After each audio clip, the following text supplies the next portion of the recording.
اس کے علاوہ اگلا ٹاپک انشاءاللہ شروع کریں گے علم محکم اور متشابہ. علم محکم اور متشابہ، جس میں آیت محکمات اور متشابہات یہ بھی آپ پڑھ چکے ہیں. اس موضوع کا آغاز کریں گے. قرآن پاک کی آیات کی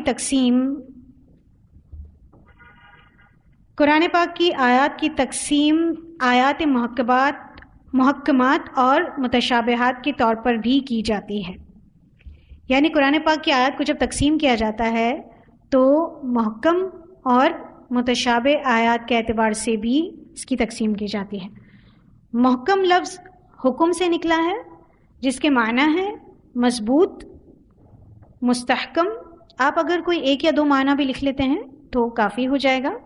محکم حکم سے نکلا ہے، جس کے معنی ہے مضبوط، مستحکم، واضح اور قابل عمل ہونا. آیات محکمات ان آیات کو کہتے ہیں جن کے معنی واضح ہوں اور سمجھ میں آنے والے ہوں. آیات محکمات ان آیات کو کہتے ہیں جن کے معنی واضح اور سمجھ میں آنے والے ہوں اور ان میں کسی دوسرے معنی کا احتمال نہ ہو. انہیں بالکل کلیئر اینڈ کٹ پڑھتے ہی پتہ چل جائے کہ کیا بات ہو رہی ہے، کیا حکم دیا جا رہا ہے. تو جن کے معنی واضح اور سمجھ میں آنے والے ہوں اور ان میں کسی دوسرے معنی کا احتمال نہ ہو. مثلا سورۃ فاتحہ آپ پڑھتے ہیں، اہدنا الصراط المستقیم، ہدایت دے ہم کو سیدھے راستے کی طرف. پڑھتے ہی سمجھ آ جاتا ہے نا کہ اللہ تعالیٰ سے کیا مانگ رہے ہیں. اللہ تعالیٰ ہمیں صراط مستقیم کی طرف ہدایت دے. اس میں کوئی حکم ایسا نہیں ہے جو مشتبہ کر دے ہمیں، کوئی ذہن میں دوسرا خیال آ رہا ہو پتہ نہیں اللہ تعالیٰ کس بات کی ہدایت کی طرف ہمیں کہہ رہے ہیں. نہیں، اہدنا الصراط المستقیم، وہ راستہ جو ہمیں جنت کی طرف لے جائے، وہ راستہ جو ہمیں ہدایت کی طرف لے جائے. صراط الذین انعمت علیہم غیر المغضوب علیہم ولا الضالین، بہت سمپل آیات ہیں. اس کے برعکس متشابہ کا لفظ شبہ سے نکلا ہے، جس کے معنی ہے ہم شکل ہونا یا ملتا جلتا ہونا. متشابہ کا لفظ شبہ سے نکلا ہے، جس کے معنی ہے ہم شکل ہونا یا ملتا جلتا ہونا. آیات متشابہات سے مراد وہ آیات ہیں جن کے معنی صاف اور واضح نہ ہوں. آیات متشابہات سے مراد وہ آیات ہیں جن کے معنی صاف اور واضح نہ ہوں، جس میں کئی تاویلوں کا احتمال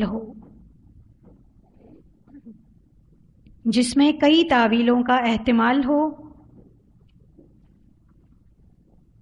مثلا سورۃ الفتح کی آیت نمبر 10 میں آتا ہے ید اللہ فوق ایدیہم.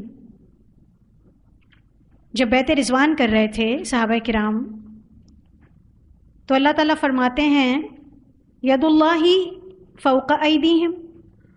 اب اللہ تعالیٰ کا ہاتھ کیسا ہے، اس وقت کیا نوعیت تھی، کیا اس کا معنی ہے، متشابہ ہاتھ میں سے ہے. اس کی کوئی تعویل بیان نہیں کر سکتا. اللہ ہی جانتا ہے اس وقت اللہ تعالیٰ کا اس بات کو بیان کرنے کا کیا مقصد ہے. اس کی بہت سی تعویلیں نکالی جا سکتی ہیں. ٹھیک ہے، تو یہ آیتیں متشابہات کی ایک مثال ہو گئی. محکم اور متشابہ آیات قرآن سے اس کا ثبوت اور دلیل ملتی ہے. آل عمران کی آیت نمبر 7 میں اللہ سبحانہ وتعالیٰ فرماتے ہیں هو الذی انزل علیک الکتاب منہ آیات محکمات ہن ام الکتاب وَأُخَرُ مُتَشَابِهَاتٌ فَأَمَّا الَّذِينَ فِي قُلُوبِهِمْ زَيْغٌ فَيَتَّبِعُونَ مَا تَشَابَهَ مِنْهُ ابْتِغَاءَ الْفِتْنَةِ وَابْتِغَاءَ تَأْوِيلِهِ وَمَا يَعْلَمُ تَأْوِيلَهُ إِلَّا اللَّهُ وَالرَّاسِخُونَ فِي الْعِلْمِ يَقُولُونَ آمَنَّا بِهِ كُلٌّ مِّنْ عِندِ رَبِّنَا وَمَا يَذَّكَّرُ إِلَّا أُولُو الْأَلْبَابِ. سورۃ آل عمران کی آیت نمبر 7، اس کا ترجمہ میں آپ کے سامنے پڑھ دوں گی. وہی ذات ہے جس نے یہ کتاب یعنی قرآن پاک آپ پر نازل فرمایا. اس میں آیات محکمات ہیں جو ام الکتاب ہیں، جو کتاب کا اصل ہیں، جو ہمارے لیے عمل کرنے کے لیے، شریعت کے لیے کافی ہیں. اور کچھ متشابہات ہیں، پس جن کے دلوں میں ٹیڑھ ہوتا ہے، کجی ہوتی ہے، وہ متشابہات کے پیچھے پڑ جاتے ہیں، ان کے اتباع کرتے ہیں۔ کیوں؟ فتنہ اور ان کی تعویل تلاش کرنے کے لیے۔ ان کا مقصد ہدایت پانا نہیں ہوتا، خود بھی گمراہ ہوتے ہیں اور دوسروں کو بھی گمراہ کرتے ہیں ان آیات کو لے کر، غلط تعویلیں کرتے ہیں۔ اللہ کا ہاتھ ایسا ہے، نعوذ باللہ اللہ کی ذات ایسی ہے۔ ہم دیکھیں گے کہ آیات متشابہات میں کیا آتا ہے، تو اس کی وہ غلط تعویلیں کرتے ہیں، جس سے وہ خود بھی گمراہ ہوتے ہیں اور دوسروں کو بھی گمراہ کرتے ہیں۔ حالانکہ ان کی تعویل اللہ کے سوا کوئی نہیں جانتا۔ رہے علم پختہ کار، وہ کہتے ہیں، یعنی راسخون فی العلم کہتے ہیں، ہم تو ان پر ایمان لائے۔ جو علم پختہ کار لوگ ہیں وہ دراصل کیا کہتے ہیں؟ حالانکہ علم پختہ کار ہیں، اس کے باوجود کیا کہتے ہیں کہ ہم ایمان لائے اس پر۔ وہ یہ نہیں کہتے کہ ہم اس کی تعویل جاننے کی کوشش کریں گے، وہ کہتے ہیں کہ ہم تو ان پر ایمان لائے، یہ سب کچھ ہمارے رب کی طرف سے ہے اور عقل والوں کے سوا کوئی نصیحت حاصل نہیں کرتا۔ تو جو اللہ تعالیٰ کی آیات محکمات کو سمجھ لیتا ہے اور متشابہات کا پیچھا نہیں کرتا، وہ دراصل عقل والا ہے۔ تو یہ دلیل ملتی ہے کہ آیات محکمات اور متشابہات قرآن پاک میں موجود ہیں، اور قرآن مجید کی آیات بھی ہم نے دیکھا ابھی تقسیم کے اعتبار سے دو ہو گئیں، محکم اور متشابہ۔ جن لوگوں کے دلوں میں ٹیڑھ ہے وہ متشابہات کی پیروی کرتے ہیں۔ متشابہات سے مراد ہم نے آپ کو بتایا، اس میں اب کون کون سی آیات آ جاتی ہیں یا کون سی چیزیں اس میں شامل ہیں جس میں اللہ تعالیٰ کی ذات ہے، اس کی صفات ہیں۔ مثلا اللہ تعالیٰ کے بارے میں اگر کوئی یہ سوال کرتا ہے کہ کیف اللہ تعالیٰ کیسا ہے، اس بات کا علم کس کو ہے؟ اللہ عالم، کہ اللہ کیسا ہے، اس بارے میں پیچھے نہیں پڑنا چاہیے۔ اللہ تعالیٰ کیسا ہے یہ سوال نہیں ہو سکتا اور نہ ہی اس کا جواب دیا جا سکتا ہے، بس اللہ ہی اس کے بارے میں بہتر جانتا ہے۔ اس کے علاوہ آیات متشابہات میں علم الغیب، آخرت، قبر، آخرت کیسی ہوگی ہم نہیں بتا سکتے، اس کے بارے میں جتنا علم قرآن پاک کے ذریعے اور احادیث کے ذریعے ہمیں دیا گیا صرف اسی پر ہمیں ایمان لانا ہے۔ قبر میں سوال و جواب کیسے ہوں گے، کس طرح کیے جائیں گے، کیا اس کی نوعیت ہوگی، اس وقت اس مومن کا یا کافر کا کیا حال ہوگا، واللہ عالم۔ حشر میں کس طرح سوال جواب کا سلسلہ ہوگا، اللہ تعالیٰ جو بہتر جانتے ہیں۔ پل صراط پر کیسا گزرنا ہوگا، اس کی کیا اصل نوعیت ہے، کیا کیفیت ہے، اللہ تعالیٰ جانتے ہیں۔ اللہ تعالیٰ کا آنا، جو اللہ تعالیٰ سورۃ الفجر میں آیت نمبر 22 میں فرماتے ہیں، وَجَاءَ رَبُّكَ وَالْمَلَكُ صَفًّا صَفًّا، صف بستہ ہو کر فرشتوں کے ہجوم میں اللہ سبحانہ وتعالیٰ کس طرح حاضر ہوں گے، واللہ عالم، اللہ سبحانہ وتعالیٰ زیادہ بہتر جانتے ہیں۔ ان چیزوں کی تعویل میں صرف اور صرف وہ لوگ پڑھتے ہیں جن کے دلوں میں ٹیڑھ ہے۔ اللہ تعالیٰ کا سمیع اور بصیر ہونا، اللہ کیسا سمیع ہے، کیسا بصیر ہے، اللہ کی کیا صفات ہیں، کیسی ہیں، واللہ عالم، یہ سب متشابہات میں سے ہیں۔ ہمارا کام کیا ہے؟ کل من عند ربنا، یہ سب اللہ تعالیٰ کی طرف سے ہیں، ہم اس پر ایمان لاتے ہیں۔ تو جو راسخون فی العلم ہے وہ تو اس کا علم اللہ کی طرف اس کو لوٹاتے ہیں۔ جیسا کہ امام مالک سے کسی نے سوال کیا تھا استواء علی العرش کے متعلق، قرآن پاک میں آتا ہے اللہ تعالیٰ عرش پر مستوی ہیں، تو کسی نے امام مالک سے سوال کیا کہ استواء علی العرش کیا ہے، اللہ تعالیٰ کیسے عرش پر مستوی ہیں؟ تو وہ بہت ہی بہترین جواب دیتے ہیں، الاستواء معلوم، الاستواء معلوم والکیف مجہول والایمان به واجب والسؤال عنہ بدعۃ۔ استواء تو معلوم ہے کیونکہ اللہ تعالیٰ نے بتا دیا کہ اللہ تعالیٰ مستوی ہیں، تو یہ معلوم ہے کہ اللہ تعالیٰ مستوی ہیں، استواء ہے، تو استواء معلوم ہے مگر اس کی کیفیت معلوم نہیں۔ الکیف مجہول، اس کی کیفیت معلوم نہیں، اس پر ایمان لانا فرض ہے۔ والایمان به واجب، اس پر ایمان لانا کہ اللہ تعالیٰ عرش پر مستوی ہے، ایمان لانا واجب ہے، اور اس کے بارے میں پوچھنا، اس کے بارے میں سوال کرنا بدعت ہے۔ تو امام مالک کا یہ قول گویا اسی آیت کی دلیل میں ایک بہت بڑی دلیل ہے کہ محکمات وہ ہمارے لیے ام الکتاب ہیں، اسی پر ہمارے لیے شریعت کافی ہے، عمل کرنا کافی ہے، اور متشابہات ہماری آزمائش کے لیے ہیں۔ تو متشابہات کی حکمت اور فوائد دیکھ لیتے ہیں کہ متشابہات کا ایک فائدہ تو یہ ہے کہ علماء کو قرآن پر زیادہ غور و خوض کرنے کا موقع ملتا ہے۔ متشابہات کا ایک فائدہ یا حکمتیں اگر آپ کہہ دیں وہ یہ ہیں، بہت ساری حکمتیں اور فوائد ہیں، جس میں سے متشابہات کا ایک فائدہ تو یہ کہ علماء کو قرآن پر زیادہ سے زیادہ غور و خوض کرنے کا موقع میسر آتا ہے، جس کی وجہ سے انہیں قرب الہی نصیب ہوتا ہے۔ اس کا دوسرا فائدہ، اس سے مومنوں کی آزمائش ہوتی ہے، ایمان کی جانچ ہوتی ہے، چیکنگ ہوتی ہے ایمان کی کہ کون ام الکتاب پر ایمان لاتا ہے یا متشابہات کے پیچھے پڑتا ہے، تو مومنوں کی آزمائش ہوتی ہے۔ تیسرا فائدہ یا حکمت قرآن کے معجزہ ہونے کی دلیل ہے۔ یہ قرآن پاک معجزہ ہے اور اس کی دلیل اور وسعت میں اضافہ ہوتا ہے۔ یہ اس کی کچھ مختصراً حکمتیں اور فوائد ہیں، ویسے تو بے شمار ہیں، لیکن آپ کے آگے چند بیان کی جا رہی ہے اور اسی پر اکتفا کیا جائے گا۔ یہاں تک الحمدللہ ہمارا یہ ٹاپک مکمل ہو گیا۔ تو ہمارا آیات محکمات پر ایمان لانا اور اس کی مراد کو اللہ پر چھوڑنا، یہ کام ہے کہ ہم ان پر ایمان لائیں، اور اس کی دراصل مراد کیا ہے وہ اللہ جانتا ہے۔ ہمارا کام ہے اس پر ایمان لانا۔ اگلا ٹاپک انشاءاللہ شروع کریں گے۔ اگلا ٹاپک ہے ہمارا علم اسباب نزول یا شان نزول۔ علم اسباب نزول یا علم شان نزول۔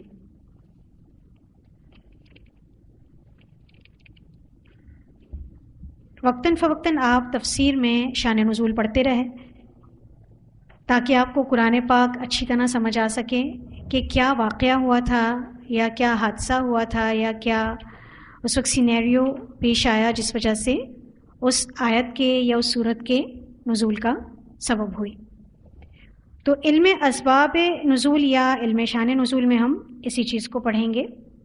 اسباب نزول سے مراد وہ واقعات، حوادث، واقعات واقعے کی جمع ہے، حوادث حادثے کی جمع ہے۔ تو اسباب نزول سے مراد، اسباب نزول سے مراد وہ واقعات، حوادث یا سوالات ہیں جو کسی آیت یا چند آیات کے نزول کا باعث بنے۔ تو اسباب نزول سے مراد وہ واقعات، حوادث یا سوالات ہیں جو کسی آیت یا چند آیات کے نزول کا باعث بنے۔ مثلاً ایک ایگزامپل آپ کو دیتی چلوں، قریش نے آپ صلی اللہ علیہ وسلم سے آ کر روح کے بارے میں سوال کیا، یسألونک عن الروح، جس کا جواب دیتے وقت قرآن پاک میں ان الفاظ کے ذریعے ان کا سوال بھی بتایا گیا اور جواب بھی دیا گیا، قل الروح من امر ربی۔ تو آپ صلی اللہ علیہ وسلم سے روح کے بارے میں سوال کیا گیا، اصحاب کہف کے بارے میں سوال کیا گیا، ذوالقرنین کے بارے میں سوال کیا گیا۔ تو ان سب کے جواب میں سورۃ الکہف نازل ہوئی۔ آپ ہر جمعے کے دن پڑھتے ہیں تو ان چیزوں کا تذکرہ پڑھتے ہیں۔ تو یہ سوالات اس سورت کے نزول کا سبب بنے تھے۔ مشرکین مکہ نے آ کر آپ صلی اللہ علیہ وسلم سے یہ سوال کیے تھے۔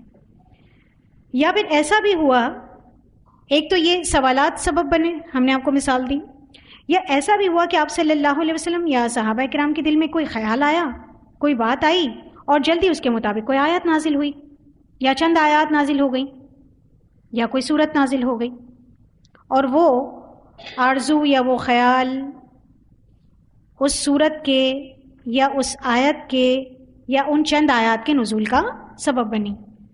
تو کیا پتہ چلتا ہے، یا تو کوئی سوال تھا کسی کا جس کی بنا پر کوئی صورت یا آیات یا ایک آیت نازل ہوئی، یا پھر نبی صلی اللہ علیہ وسلم کے دل میں کوئی خیال آیا، صحابہ کرام کے دل میں کوئی خیال آیا تو وہ صورت یا آیت یا چند آیات نازل ہوئی۔ مثلاً حضرت عمر نے نبی صلی اللہ علیہ وسلم سے عرض کی، یا رسول اللہ صلی اللہ علیہ وسلم، اگر ہم مقام ابراہیم کو مصلی بنا لیتے تو کتنا اچھا ہوتا۔ جیسے ان کے دل میں خیال آیا تو اللہ تعالیٰ نے آیت نازل کر دی، وَاتَّخَذُوا مِن مَّقَامِ إِبْرَاهِيمَ مُصَلًّى، اور بنا لو مقام ابراہیم کو مصلی، تو 2 رکعت نماز اس مقام پر پڑھی جاتی ہیں. تو یہ کس کے دل کی آرزو تھی؟ صحابی رسول. اس طرح بہت سارے احکام. پردے کی آیات آپ دیکھتے ہیں حضرت عمر کی دیرینہ خواہش کے مطابق. سورۃ الفتح کی ابتدائی آیات، حدیبیہ میں مسلمان دل شکستہ ہے، ان شرائط پر اللہ کے رسول صلی اللہ علیہ وسلم کے منظور کرنے کے بعد تو اللہ تعالیٰ نے وہ آیات نازل کر دی. بے شمار ایسے شان نزول ہیں جس کی آپ نے جب تفسیر پڑھی تو شان نزول پڑھے. تو یہ بہت سارے ایسی مثالیں ہیں جس کو انشاءاللہ ہم اس ٹاپک میں دیکھیں گے. سبب نزول کی بنیاد پر آیات کی تقسیم، یعنی آیات کو سبب نزول کی بنا پر جو تقسیم کیا جاتا ہے وہ 2 ہیں. تو سبب نزول کی بنیاد پر آیات کی تقسیم، یہ 2 حصوں میں اس کو تقسیم کیا جاتا ہے. سبب نزول کی بنا پر قرآن پاک کی آیات کو 2 حصوں میں تقسیم کیا جاتا ہے. نمبر 1، وہ آیات جو بغیر کسی سبب کے نازل ہوئیں. وہ آیات جو بغیر کسی سبب کے نازل ہوئیں، مثلا انبیاء کے واقعات، مستقبل کے واقعات، قیامت کی منظر کشی، عذاب اور ثواب کے ذکر پر مشتمل آیات. آپ کہہ سکتے ہیں کہ جب مسلمانوں کے ایمان کو تازہ کرنا مقصود تھا تو جو آیات نازل ہوئیں وہ بلا سبب نازل ہوئیں. مطلب اس کے لیے کوئی سوال نہیں تھا کسی کا، کوئی دل میں آنے والا خیال نہیں تھا، کوئی واقعہ نہیں ہوا. تو وہ آیات جو بغیر کسی سبب کے نازل ہوئیں، مثلا انبیاء کے قصے، مستقبل کے واقعات، قیامت کی منظر کشی اور عذاب اور ثواب کے ذکر پر مشتمل آیات وغیرہ. دوسری تقسیم یا دوسرے حصے میں جو تقسیم کیا جاتا ہے اس میں پوائنٹ نمبر 2، وہ آیات جن کے نزول کا کوئی نہ کوئی سبب تھا. وہ آیات جن کے نزول کا کوئی نہ کوئی سبب تھا، مثلا احکامات اور اخلاقیات کی زیادہ تر آیات. احکامات اور اخلاقیات کی زیادہ تر آیات، جتنے بھی احکام قرآن پاک میں نازل ہوئے، جتنی بھی اخلاقیات بتائی جاتی ہیں قرآن پاک میں، اس کا کوئی نہ کوئی سبب نزول ہے. تو یہ دونوں چیزیں سبب شان نزول یا سبب نزول میں شامل ہیں. یہ علم اسباب نزول کی اہمیت کیا ہے اور اس کے فوائد کیا ہیں وہ دیکھ لیتے ہیں کہ کیوں اتنا اہم ہے. اگر ہم قرآن کو ایسے ہی پڑھ لیں ترجمے سے، اس کے اگر جو نزول کے اسباب ہیں یا اس کے پیچھے جو واقعہ ہے، سوال ہے، اس کو نہ جانیں تو کیا نقصان ہوگا، اس کے بارے میں بتایا جا رہا ہے. تو علم اسباب نزول کی اہمیت کیا ہے، کیوں یہ ضروری ہے ایک طالب علم کے لیے، ایک مفسر کے لیے، ایک عالم کے لیے، ایک شریعت کا حکم جاننے والے کے لیے. تو ہم اہمیت اور فوائد پڑھیں گے. تو سب سے پہلے اہمیت کو دیکھ لیتے ہیں کہ سبب نزول کا بیان قرآن کے معانی سمجھنے کا ایک قابل اعتماد طریقہ ہے. سبب نزول کا بیان یعنی آیت کے نازل ہونے کی وجہ. سبب نزول کسے کہیں گے؟ نازل ہونے کی وجہ، اس آیت کے، اس حکم کے، آیات کے یا پھر سورت کے. سبب نزول کا بیان قرآن کے معانی سمجھنے کا ایک قابل اعتماد طریقہ ہے. ایک اوتھینٹسٹی مل جاتی ہے اس واقعے کے ذریعے جو واقعہ سبب بنا اس آیت کے نازل ہونے کا. ایک اور عالم ہے علامہ جلال الدین سیوطی، وہ لکھتے ہیں کہ جو شخص نزول سے واقف نہ ہو اس کے لیے قرآن کی تفسیر جائز ہی نہیں. جو شخص نزول سے واقف نہ ہو، یعنی اسے پتہ ہی نہیں ہے کہ اس کا شان نزول کیا ہے، اس کے لیے قرآن کی تفسیر جائز ہی نہیں. وہ تفسیر کروا ہی نہیں سکتا، اس کا علم ادھورا ہے، وہ کیسے پورا علم دے گا لوگوں کو. واحدی لکھتے ہیں، واحدی بیان کرتے ہیں قرآن میں ایسی آیات ہیں کہ اگر ان سے متعلق واقعہ یا سبب معلوم نہ ہو، قرآن میں ایسی آیات ہیں کہ اگر ان سے متعلق واقعہ یا سبب معلوم نہ ہو تو ان کا مطلب سمجھ میں آ ہی نہیں سکتا، ان کا مطلب سمجھ میں آ ہی نہیں سکتا۔ قرآن پاک کی ایک سورت ہے، سورت مسد، تبت یدا ابی لہب، یہ آپ نے سورت پڑھی ہے نا؟ کیا ہے اس میں؟ ابو لہب کے دونوں ہاتھ ٹوٹ جائیں۔ کیوں بھائی؟ اگر اس کا شان نزول پتہ نہ ہو تو اس سورت کو ہم نہیں سمجھ سکتے۔ تو بہت سی ایسی صورتیں ہیں، بہت سی ایسی آیات ہیں جن کا اگر شان نزول ہمیں پتہ نہ ہو تو ان آیات کو ہم سمجھ ہی نہیں سکتے، ان صورتوں کو ہم سمجھ ہی نہیں سکتے۔ علامہ شاطبی رحمہ اللہ فرماتے ہیں کہ جو شخص قرآن سمجھنا چاہتا ہے اس کے لیے اسباب نزول کا جاننا ضروری ہے۔ جو شخص قرآن سمجھنا چاہتا ہے اس کے لیے اسباب نزول کا جاننا ضروری ہے۔ تو اہمیت کا خلاصہ کیا ہوا کہ اگر ہم قرآن پاک کو سمجھنا چاہتے ہیں، اس کا فہم حاصل کرنا چاہتے ہیں، تو اسباب نزول، شان نزول جاننا ضروری ہے۔ اب اس کا فائدہ کیا ہوگا؟ اسباب نزول کا فائدہ، سب سے پہلا فائدہ تو یہ ہے، علامہ زرکشی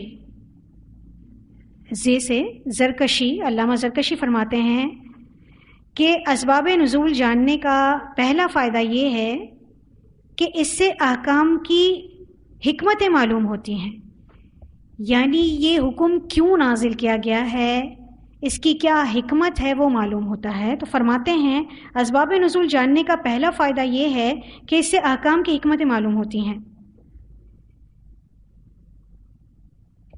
کہ یہ حکم اللہ نے کن حالات میں اور کیوں نازل فرمایا، یعنی حکمتیں کیا معلوم ہوتی ہیں کہ یہ حکم اللہ تعالیٰ نے کن حالات میں اور کیوں نازل فرمایا، یعنی اس آیت کو نازل کرنے کا کیا اس کی ضرورت تھی کہ اس آیت کو نازل کیا جائے۔ مثلا قرآن پاک میں آتا ہے یا ایھا الذین آمنوا لا تقربوا الصلاۃ وانتم سکارا، یہ فائنل آرڈر ہے نا، اس کا سبب بھی بنائی چاہیے، کوئی واقعہ سبب بنا تھا۔ شان نزول سے پتہ چلتا ہے کہ صحابہ کرام نے حرمت شراب کا باقاعدہ حکم جب نازل نہیں ہوا تھا تو حالت شراب میں، یعنی شراب پینے کے بعد نماز پڑھنا شروع کر لی، اور نماز کے دوران جب وہ تلاوت قرآن پاک کرنے لگے تو الفاظ آگے پیچھے ہو گئے، جس سے معنی بدل گیا، معنی کچھ کا کچھ ہو گیا، معنی بالکل بدل گیا، جس وجہ سے اللہ تعالیٰ نے یہ آیت نازل کی یا ایھا الذین آمنوا، اے لوگو جو ایمان لائے ہو، تمہارے ایمان کا یہ تقاضا ہے، لا تقربوا الصلاۃ وانتم سکارا، نماز کے قریب نہ جانا، کب؟ جب تم نشے کی حالت۔ تو گریجولی حکم جو نازل ہوا اس میں اس آیت کا سبب نزول یہ واقعہ بنا تھا۔ جب ہم اس واقعے کو پڑھ لیتے ہیں تو اس آیت کو سمجھنا ہمارے لیے اور آسان ہو جاتا ہے، مفید ہو جاتا ہے۔ تو ایک پڑھنے والے کے لیے، ایک سمجھنے والے کے لیے یہ جاننا، اس کا یہ فائدہ ہے۔ ایک اور فائدہ ہے، اگر آیات کا سبب نزول معلوم نہ ہو تو اس کا مطلب پوری طرح سمجھ میں نہیں آ سکتا۔ اگر آیات کا شان نزول معلوم نہ ہو تو اس کا مطلب پوری طرح سمجھ میں نہیں آ سکتا، بلکہ مفسر کے آیت کے معنی بیان کرنے میں غلطی کا احتمال زیادہ ہے، مثلا قرآن پاک سورۃ البقرہ کی آیت نمبر 115 میں اللہ سبحانہ وتعالیٰ ارشاد فرماتے ہیں وَلِلَّهِ الْمَشْرِقُ وَالْمَغْرِبُ فَأَيْنَمَا تُوَلُّوا فَثَمَّ وَجْهُ اللَّهِ، اور اللہ ہی کے لیے ہے مشرق اور مغرب، تو تم جہاں کہیں بھی اپنا رخ پھیر لو تو اللہ کی ذات کو وہیں پاؤ گے۔ اگر اس آیت کو ہم ایز اٹ از لے لیں تو اس کا مطلب کیا ہے کہ آپ کو نماز پڑھنے کے لیے قبلے کا تعین کرنا ضروری نہیں ہے، اللہ تعالیٰ کی ذات ہر جگہ موجود ہے، اور آپ اللہ تعالیٰ کا آپ ہر جگہ آپ جہاں پر بھی رخ کریں اللہ تعالیٰ کی ذات آپ وہاں پائیں گے۔ لیکن اس آیت کا کانٹیکسٹ سمجھنا، شان نزول سمجھنا ضروری ہے کہ تحویل قبلہ کا جو واقعہ تھا کہ ابتدائی دور میں صحابہ کرام کو یہ حکم دیا گیا کہ آپ بیت المقدس کی طرف رخ کر کے نماز پڑھیں، پھر اس کے بعد آپ صلی اللہ علیہ وسلم کو یہ حکم نازل کیا گیا کہ آپ مکہ کی طرف رخ کر کے نماز پڑھیں. تو اعتراض کرتے تھے مشرکین مکہ یا یہود کہ یہ کیسے نبی ہیں، ان کا تو کوئی قبلہ ہی مقرر نہیں ہے، کبھی اس طرف رخ کر کے نماز پڑھتے ہیں اپنے قبلے کی طرف، کبھی خانہ کعبہ کی طرف رخ کر کے نماز پڑھتے ہیں. تو ان کو یہ جواب دیا گیا تھا وَلِلَّهِ الْمَشْرِقُ وَالْمَغْرِبُ فَأَيْنَمَا تُوَلُّوا فَثَمَّ وَجْهُ اللَّهِ کہ اصل چیز کیا ہے کہ اللہ کی ذات جو زمان و مکان کی قید سے پاک ہے، تو جس نے وہ حکم دیا ہمارے لیے اس ذات کا حکم ضروری ہے. لہٰذا آیت کا شان نزول جاننا ضروری ہے. اور ایک اور بھی واقعہ اس آیت کا نزول کا سبب بنا تھا کہ ایک دفعہ چند صحابہ آپ صلی اللہ علیہ وسلم کے ساتھ سفر میں تھے کہ اندھیری رات میں نماز پڑھنے کا اتفاق ہوا. ان لوگوں کو قبلے کی ٹھیک سمت کا اندازہ نہیں ہوا. ہر شخص نے جس کا جس طرف رجحان ہوا کہ اس طرف قبلہ ہے اس طرف رخ کر کے پڑھ لیا. جب صبح ہوئی تو آپ صلی اللہ علیہ وسلم کی طرف یہ معاملہ پیش کیا گیا کہ میں نے تو اس طرف رخ کر کے نماز پڑھ لی. کسی نے کہا کہ میں نے اس طرف رخ کر کے نماز پڑھ لی. اس وقت سمجھ نہیں آ رہا تھا کیا کریں. بہرحال اس وقت نماز پڑھنا زیادہ ضروری تھا. تو یہ آیت نازل ہوئی کہ ایسی صورت ہو تو کوئی مسئلہ نہیں، اللہ تعالیٰ کی ذات آپ ہر جگہ پائیں گے. تو اس آیت کا شان نزول جاننا بے حد ضروری ہے. اس کے علاوہ تیسرا فائدہ یہ کہ قرآن کریم میں بعض اوقات ایسے الفاظ استعمال ہوتے ہیں کہ جن کا سبب نزول سے گہرا تعلق ہوتا ہے.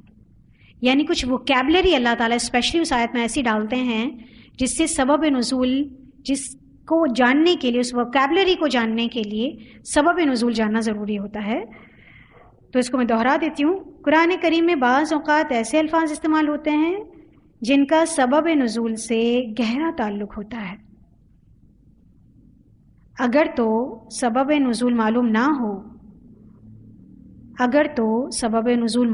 ہو تو وہ مخصوص الفاظ بعض اوقات بے فائدہ معلوم ہوتے ہیں یا بے جوڑ معلوم ہوتے ہیں. یعنی قرآن پاک میں جو آیات کسی خاص وجہ سے نازل ہوئی تو اس واقعے کو بیان کرنے کے لیے خاص الفاظ بھی نازل ہوئے. اگر اس واقعے کو ہم نہیں جانیں گے، اس کانٹیکسٹ کو ہم نہیں جانیں گے، اس سبب نزول کو ہم نہیں جانیں گے، تو ہمیں ایسا لگے گا کہ یہ الفاظ تو بے ربط ہیں قرآن پاک میں، جو کہ قرآن پاک کی فصاحت اور بلاغت پر اعتراض کریں گی. حالانکہ قرآن پاک کا کوئی بھی لفظ عبث نہیں ہے، بیکار نہیں ہے، اور قرآن پاک ایک فصیح اور بلیغ کلام ہے، مختصر اور جامع کلام ہے. اس میں کسی بھی لفظ کا استعمال ہونا بے فائدہ اور بے معنی نہیں ہے. مثلا سورہ بقرہ کی آیت نمبر 200 فَإِذَا قَضَيْتُم مَنَاسِكَكُمْ فَاذْكُرُوا اللَّهَ كَذِكْرِكُمْ آبَاءَكُمْ. ترجمہ ہے، پھر جب تم مناسک حج پورے کر لو تو اللہ کو ایسے یاد کرو جیسے اپنے آبا و اجداد کو یاد کرتے ہو. تو اگر ہم اس آیت کو بلا سبب نزول کے پڑھیں تو ہم یہ سوچیں گے کہ اللہ تعالیٰ فرماتے ہیں کہ جب تم مناسک حج پورے کر لو تو اللہ کو یاد کرو، اتنا کافی تھا. کیوں اللہ کہہ رہے ہیں کہ آبا و اجداد کو جیسے یاد کرتے ہو ویسے یاد کرو؟ تو اس کے لیے سبب نزول جاننا ضروری ہے کہ مشرکین عرب کا یہ معمول تھا کہ ارکان حج سے جب فارغ ہوتے تو مزدلفہ میں اپنے آبا و اجداد کے کارنامے بیان کرنے لگتے. تو اللہ تعالیٰ نے ارشاد فرمایا یہاں پر باپ دادا کی شیخیانی بگاڑو، اللہ کا ذکر کرو. تو یہ جو حصہ ہے نا کذکرکم آباءکم، یہ حوث نہیں ہے، بیکار نہیں ہے. حالانکہ یہ بات یہاں پر مکمل ہو جاتی ہے فَإِذَا قَضَيْتُم مَنَاسِكَكُمْ فَاذْكُرُوا اللَّهَ. جب مناسک حج پورے کر لو تو کیا کرو؟ پھر اللہ کا ذکر کرو. لیکن ان کی اس بات کو، اس کام کو ان کے ختم کرنا تھا جو مشرکین مکہ کرتے تھے. مسلمانوں کے حج کو اس عمل سے پاک کرنا تھا. تو اب آپ کو سمجھ آ رہا ہے کہ شان نزول کی اہمیت، اس کا فائدہ کیوں ہے، کیوں ضروری ہے. اس کے علاوہ یہ الفاظ، ان الفاظ کے ساتھ جب ہم سمجھتے ہیں تو اس کا ہمیں معنی اچھی طرح سمجھ آتا ہے. اس کے علاوہ قرآن پاک میں بعض مقامات پر کسی واقعے کا بھی خاص ذکر موجود ہوتا ہے، جس کا اگر ہم شان نزول نہیں پڑھتے تو ہمیں پتہ نہیں چلتا کہ کس واقعے کی طرف اشارہ ہے. جیسے سورۃ انفال کی آیت نمبر 17 ہے، جس میں اللہ تعالیٰ فرماتے ہیں وَمَا رَمَيْتَ إِذْ رَمَيْتَ وَلَكِنَّ اللَّهَ رَمَى. سورۃ انفال کی آیت نمبر 17. اور جس وقت آپ نے خاک پھینکی، مٹھی بھر خاک جو آپ نے پھینکی، تو دراصل وہ آپ نے نہیں پھینکی بلکہ اللہ نے پھینکی. تو بھئی اللہ تعالیٰ کیا بات کر رہے ہیں؟ جب ہم قرآن پڑھنے لگتے ہیں تو یہ آیات آتی ہے تو بھئی کیا بات ہو رہی ہے یہاں پر؟ پتہ نہیں چلتا اگر سبب نزول نہ پتہ ہو کہ غزوہ بدر کے موقع پر، غزوہ بدر کے ضمن میں یہ آیات جب نازل ہوئیں اور آپ صلی اللہ علیہ وسلم نے کفار کے نرغے کے وقت ایک خاک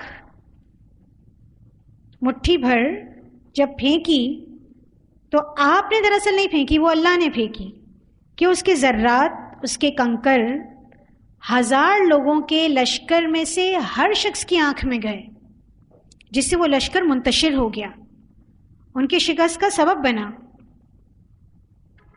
تو یہ جب تک واقعہ، یہ شان نزول نہ پتہ ہو تو ہم اس آیت کو نہیں سمجھ سکتے. تو یہ فائدہ ہے شان نزول کے علم جاننے کا، ایک طالب علم کے لیے، ایک عالم کے لیے اور ایک مفسر کے لیے. تو یہیں تک الحمدللہ ہم روکیں گے. یہاں تک الحمدللہ ہمارا یہ ٹاپک بھی مکمل ہوا. امید ہے آپ کو آج یہ 4 جو عنوانات آپ کو پڑھائے گئے ہیں، کافی طویل کلاس ہو گئی لیکن امید ہے کہ سمجھ آئے ہوں گے. اور ان کا بیک وقت پڑھانا اس لیے ضروری تھا کہ آپس میں کنیکٹڈ ہیں، آپس میں ایک دوسرے سے مربوط ہیں، رابطہ ہے ان کا. تو مکی اور مدنی آیات کا علم ہم نے پڑھا، جس میں ایک اسپیشل ایک قاعدہ ہے، ایک کلیہ ہے، خصوصیات ہیں جس کے ذریعے مکی اور مدنی صورتوں کا تعین کیا جاتا ہے. ناسخ و منسوخ ہم نے پڑھا. ناسخ کون سی آیات ہوتی ہیں؟ جو جن آیات کے ذریعے پچھلی آیات ختم کی جاتی ہے. اور منسوخ کون سی ہوتی ہیں؟ جن کو ختم کیا گیا ہوتا ہے. تو ناسخ و منسوخ کیوں کیا گیا؟ گریجولی حکم نازل کرنے کے لیے. اس کو بھی ہم نے ڈیٹیل سے پڑھا. اس کے علاوہ محکم اور متشابہ آیات. محکم جو ام الکتاب ہیں، دراصل شریعت ہیں اصل، اور متشابہ جو کہ مومنوں کی آزمائش کے لیے پیدا کی گئی ہیں، رکھی گئی ہیں قرآن پاک میں کہ کون کتنا ایمان لاتا ہے. اس کے علاوہ علم اسباب نزول یا علم شان نزول ہم نے پڑھا کہ اس کی اہمیت کیا ہے، اس کو جاننا کیوں ضروری ہے قرآن پاک کی درست فہمی کے لیے. تو اگر اس ضمن میں آپ کا کوئی سوال ہو تو آپ جا کر جب لیکچر سنیں گے تو آپ کو اگر جواب نہیں ملتا تو آپ اگلی نشست میں ضرور پوچھیں گے. ٹھیک ہے، چلیں جی. اللہ تعالیٰ آپ کا پڑھنا، پڑھانا، بیٹھنا، آنا، وقت دینا، آپ کی صلاحیتوں کو استعمال کرنا، اور جتنے بھی آپ نے پیچھے گھر کے کام کیے، جتنے بھی آپ کی ذمہ داریوں کو آپ نے نبھایا، اللہ تعالیٰ اس کا اجر آپ کو عطا فرمائے اور آپ کے علم اور عمل میں خوب برکت عطا فرمائے. اللہ آپ سے راضی ہو. اللہ تعالیٰ آپ کے لیے جنت کی منازل چڑھنا آسان کرے اور قبر سے لے کر، یعنی مرنے سے لے کر جنت کے اعلیٰ مقام پہنچنے تک اللہ تعالیٰ آپ کے تمام مراحل میں آسانی فرمائے، آپ کا مددگار ہو. اور اللہ تعالیٰ کن کہیں اور فیاکون ہو جائے اور آپ فوراً سے جھٹپٹ اللہ تعالیٰ سے مل لیں انشاءاللہ. وآخر دعوانا ان الحمد للہ رب العالمین. سبحانک اللہم و بحمدک، نشہد ان لا الہ الا انت، نستغفرک و نتوب الیک. دیکھیے، علم پہنچانا میرے لیے بہت ہی بھاری ہوتا ہے، کندھوں پر بہت بوجھ ہوتا ہے کہ اس کو میں اچھی طرح ترتیب دے کر آپ تک پہنچاؤں بھی، کیونکہ آپ کے ہاتھوں میں کچھ بھی نہیں ہوتا تو آپ اس کو اچھی طرح سمجھ بھی سکیں، سن بھی سکیں اور لکھ بھی سکیں. پوری کوشش ہوتی ہے کہ آپ اس کو لکھ لیں. اللہ تعالیٰ مزید اور جتنا علم باقی ہے اس کو بھی سمجھنا آسان کریں. جی، اس کا ریفرنس یہ قرطبی کی روایت ہے، قرطبی کی روایت ہے جس میں ہم نے آپ کو بتایا کہ آپ صلی اللہ علیہ وسلم نے فرمایا کبھی کوئی نبوت ایسی نہیں آئی جس نے احکام میں نسخ اور رد و بدل نہ کیا ہو. ٹھیک ہے, وقت ہمارا کافی اوپر چلا گیا ہے. اللہ تعالیٰ قبول فرمائے اور وقت میں برکت عطا فرمائے تاکہ آپ کی مزید کلاسز ہو سکیں. جی السلام علیکم ورحمۃ اللہ وبرکاتہ.